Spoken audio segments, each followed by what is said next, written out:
আসসালামু আলাইকুম। আমি মোহাম্মদ আশরাফ হোসাইন। আমার বিস্তারিত পরিচয় ডেসক্রিপশন বক্সে দেওয়া থাকবে। আজকে খুবই ইম্পর্ট্যান্ট একটা টপিক নিয়ে কথা বলবো, যেটা স্টুডেন্টদের অনেক বেশি জানার থাকে যে তারা কি সিএর দিকে যাবে নাকি এসএসসিএ করবে। তো এই টপিকটা নিয়ে আমি আমার মতামতটা ব্যক্ত করব। এই মতামত গ্রহণ করা বা গ্রহণ না করা এটা সম্পূর্ণ আপনার ব্যাপার। আমি আমার এক্সপিরিয়েন্স থেকে একটি মতামত ব্যক্ত করব, কোনো ভার্ডিক্ট না, এটা হচ্ছে আমার ওপিনিয়ন। তো এটি নিজ দায়িত্বে গ্রহণ বা বর্জন করবেন। দুটি অত্যন্ত প্রেস্টিজিয়াস ডিগ্রি, সিএ এবং এসএসসিএ। বাট এই দুটোর মধ্যে স্টুডেন্টদের কোনটা করা উচিত, যদি যে কোনো একটা করার অপশন থাকে, দুইটাই সে না করতে পারে, তখন সে কোনটা করবে। তো প্রথম যে পয়েন্টটা নিয়ে আমি আলোচনা করব সেটা হচ্ছে কস্ট কম্প্যারিজন। ফুললি সিএ করতে কতটুকু কস্ট লাগে এবং ফুললি এসএসসিএ করতে কতটুকু কস্ট লাগে।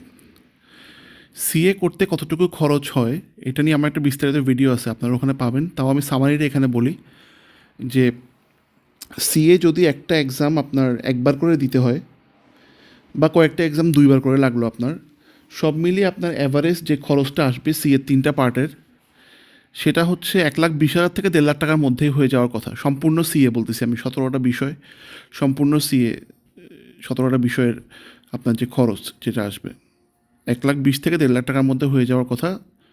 3.5 বছর বা এর চেয়ে বেশি আপনার যতটুকু লাগে সময়। আবার ফার্ম কিন্তু আপনাকে প্রতি বছর, আপনি যে ফার্মে আপনি সিএ কোর্সটা করবেন, যারা সিএর এক্সাম কি আবার ফার্ম কি এগুলো না বুঝেন, তারা হচ্ছে বেসিক লেভেলে আসেন, আমাকে কোয়েশ্চেন করবেন তখন ভিডিওর কমেন্টে, আমি ওগুলো এক্সপ্লেন করার চেষ্টা করব। তো ফার্ম থেকে আপনাকে প্রতি মাসে কিন্তু মিনিমাম 7,000 টাকা অ্যালাউন্স দেবে। তো মিনিমাম যদি 7,000 আমি ধরি, তাহলে বছরে হচ্ছে আপনার ফার্ম থেকেই উঠতেছে আপনার অ্যারাউন্ড 80,000। তো 3 বছর ফার্মে আমরা থাকি, তো বছরে কিন্তু 3 বছরের ফার্ম থেকে আপনার 2,40,000 টাকা উঠে যাওয়ার কথা। তো এটা হচ্ছে সি এর কস্ট, যেটা আসলে তাহলে খুব বেশি না সি এর কস্ট। আর এসএসসি এর যে কস্ট, এসএসসি এর কস্টটা অনেক বেশি হয়ে যায় আমাদের বাংলাদেশি স্টুডেন্টদের জন্য, কারণ এসএসসি এর পেমেন্টগুলো কিন্তু ব্রিটিশ পাউন্ডে করতে হয়, এবং ব্রিটিশ পাউন্ড কিন্তু স্পেশালি 2020-এর পর কিন্তু রেট অনেক বেশি বেড়ে গেছে এবং দিন দিন বাড়তেছে। তো ওভারঅল আমি এখানে ব্রেকআপ দিতে পারবো না, বিকজ এসএসসি এর কস্টের এই স্ট্রাকচারটা অনেক বেশি কমপ্লিকেটেড, এটা নিয়ে একটা ভিডিও করতে হবে তখন। এমনিতে অ্যাভারেজে এটা বলা যায় 6 থেকে 7 লাখ টাকা মিনিমাম অবশ্যই লাগবে এসএসসি এর কস্ট। ব্রিটিশ কাউন্সিলের ফি বা প্ল্যাটফর্ম ফি সবগুলো মিলে এসএসসিএ ফুল সবগুলো সাবজেক্ট পাস করতে হলে আপনাকে মিনিমাম 6 থেকে 7 লাখ টাকা আপনাকে খরচ করতেই হবে, এটা মিনিমাম। তো এটা গেল কস্ট কম্প্যারিজন, সি এর কস্ট কত এবং এসএসসি এর কস্ট কত। এরপরের পয়েন্টটা হচ্ছে being able to do with graduation, মানে আমরা যখন ইন্টারের পরে গ্র্যাজুয়েশন করি তখন কি সিএ বা এসএসসিএকে গ্র্যাজুয়েশনের সঙ্গে সঙ্গে করা যাবে কি না। এটা আগে কিন্তু এসএসসিএর ওয়ান অফ দ্য কি পয়েন্ট ছিল, কজ এসএসসিএ গ্র্যাজুয়েশনের সঙ্গে করা যেত কিন্তু সিএটা দেখা যাচ্ছে করা যেত না, কিন্তু এখন সিএও কিন্তু আপনার গ্র্যাজুয়েশনের সঙ্গে করা যাবে। আপনার যদি এসএসসি এবং এইচএসসি মিলে জিপিএ 8 মানে 8 থাকে, আপনি কিন্তু গ্র্যাজুয়েশনের সঙ্গে সঙ্গে সিএর 14টা পর্যন্ত সাবজেক্ট আপনি অ্যাভেল করতে পারবেন, মানে আপনি প্রিপারেশন নিয়ে পরীক্ষা দিতে পারবেন। যদি আপনি পাশ করেন তাহলে এগিয়ে গেলেন। তো এসএসসি এবং সিএ দুটোই কিন্তু এখন গ্র্যাজুয়েশনের সঙ্গে সঙ্গে করা যাচ্ছে। তাহলে এখানে মোটামুটি ইকুয়াল, যে দোনোটাই আপনার গ্র্যাজুয়েশনের সঙ্গে সঙ্গে করা যাচ্ছে। বাট অবভিয়াসলি এসএসসি এর কস্টটা, যেহেতু টোটাল এসএসসি এর কস্টটাই বেশি, সো এসএসসি এর কস্টটা বেশি পড়বে, সেটা একজন আন্ডার গ্র্যাজুয়েট স্টুডেন্টের জন্য বিয়ার করাটা অনেক ডিফিকাল্ট হবে। সি এর কস্টটা অবভিয়াসলি এসএসসি এর চেয়ে অনেক কম। এরপরের পয়েন্ট হচ্ছে জব প্রায়োরিটি ইন বাংলাদেশ। এক্ষেত্রে অবশ্যই সি অনেক বেশি এগিয়ে আছে বাংলাদেশের জব প্রায়োরিটির ক্ষেত্রে। সি এর জব দুই ধরনের হয়, একটা হচ্ছে সিএ ফুললি পাস করে ফেলছে, 1700 মার্ক পাস করছে, মানে চার্টার্ড অ্যাকাউন্টেন্ট হয়ে গেছে। চার্টার্ড অ্যাকাউন্টেন্ট হয়ে গেছে মানে এসিএ অথবা এফসিএ হয়ে গেছে। এসিএ কাদেরকে বলে, যারা সিএ ফুললি পাস করে তাদেরকে এসিএ বলে। আর ফুললি পাস করার পর একটা এক্সপিরিয়েন্স যোগ করতে হয়, এক্সপিরিয়েন্সের যোগ করার পর এফসিএ হয়। তো যারা সিএ ফুললি পাস করছে ওরা বাংলাদেশের জব মার্কেটে অনেক বেশি এগিয়ে আছে যে কোনো ডিগ্রির চেয়ে, অ্যাকাউন্টিংয়ের দিক থেকে। তারা মিনিমাম 6 ডিজিট স্যালারি ড্র করে, সো ওরা অনেক বেশি এগিয়ে আছে। যারা এইচএসসিএ ফুললি পাস করছে তাদের সঙ্গে যদি আমি সিএ ফুললি পাস করছে ওদের কম্পেয়ার করি, মানে এইচএসসিএও ফুল পাস করছে ভার্সেস সিএ ফুল পাস করছে, তাহলে সিএ ফুল যারা পাস করছে তারা অনেক বেশি এগিয়ে থাকবে। এটা 1 নাম্বার।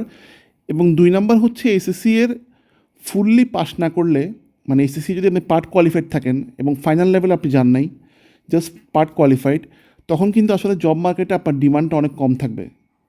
কিন্তু সিএ পার্ট কোয়ালিফাইড যদি আমি 1000 মার্ক এর উপর করি, কেউ যদি 1000 মার্কের উপর পাস করে 1700 মার্কের মধ্যে, তাহলেও কিন্তু তার মার্কেটে মোটামুটি একটা ভালো লেভেলের ডিমান্ড থাকে, সে ভালো লেভেলের জবই পায়, সিনিয়র এক্সিকিউটিভ বা ওই লেভেলের জব কিন্তু তারা পায়। আবার যদি 1000 মার্কের নিচেও হয়, 1000 মার্কের নিচেও হলেও কিন্তু মোটামুটি ডিসেন্ট লেভেলের ধরেন এক্সিকিউটিভ লেভেলের জব তারা পায়। কিন্তু ওই দিক থেকে চিন্তা করলে এসএসসি পার্ট কোয়ালিফাইডের কিন্তু ওরকম ভ্যালুয়েশনটা এখনও আমাদের মার্কেটে নাই, বাংলাদেশের মার্কেটে। আর এসএসসি ফুল কোয়ালিফাইডের অবশ্যই ভ্যালুয়েশন আছে, কিন্তু সেটা সিএ ফুল কোয়ালিফাইডের তুলনায় কিন্তু কম। তো এটা গেল জব প্রায়োরিটি ইন বাংলাদেশ বা জব ডিমান্ড ইন বাংলাদেশ। এবার যদি আমরা আসি job priority in abroad, SSC একটা গ্লোবাল ডিগ্রি, সেটার অ্যাব্রডে জব প্রায়োরিটি সিএর একটা পর্যায়ে সিএ থেকে বেশি। যদি আপনি শুধু সিএ বাংলাদেশ লোকালটা করে রাখেন, তাহলে গ্লোবালি জব প্রায়োরিটি এসএসসি এরটা বেটার আপনার চেয়ে বিশ্বের বিভিন্ন দেশে, যদি আপনার বাইরে যাওয়ার প্ল্যান অনেক বেশি থাকে। বাট একটা জিনিস যে বাংলাদেশের সিএর কিন্তু অনেকগুলো ফরেন বডির সঙ্গে এমইউ আছে বা অ্যাফিলিয়েশন আছে।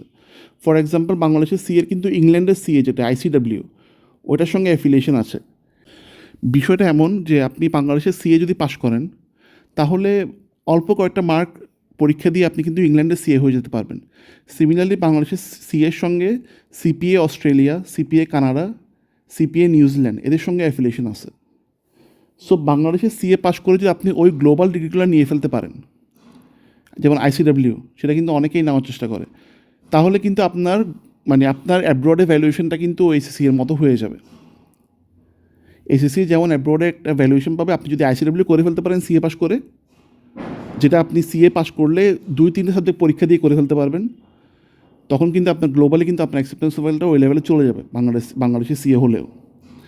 আর একটা যেটা কথা, যে ইন্টারন্যাশনাল মার্কেটে কিন্তু জাস্ট ডিগ্রিটা দেখে না, আপনি যে ডিগ্রি নিয়ে যান, আপনি সিএ করেন বা এসসিএ করেন, আপনি অ্যাকাউন্টিং, ফাইন্যান্স এগুলো জানবেন, কিন্তু ট্যাক্স, ভ্যাট বা ল, এগুলো কিন্তু আপনি যে কান্ট্রিতে কাজ করতেছেন ওই কান্ট্রিটা আপনাকে আলাদাভাবে এমনিতে জেনে নিতে হবে, নাইলে কিন্তু আপনি সেখানে জব পাবেন না, সেটা এসএসসিএ করেন বা সিএ করেন।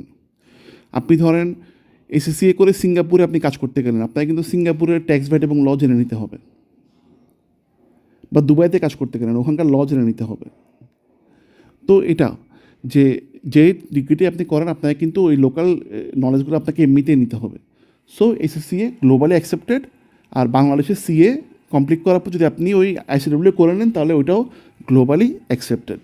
ওকে, এর পরের পয়েন্টটা হচ্ছে কমপ্লিকেশনস অফ এসএসসিএ। মানে এসএসসিএ কিন্তু শুধুমাত্র পরীক্ষা দিয়ে পাশ করলেই যে হবে ওইটা না, এখানে কিছু কমপ্লিকেশনস আছে।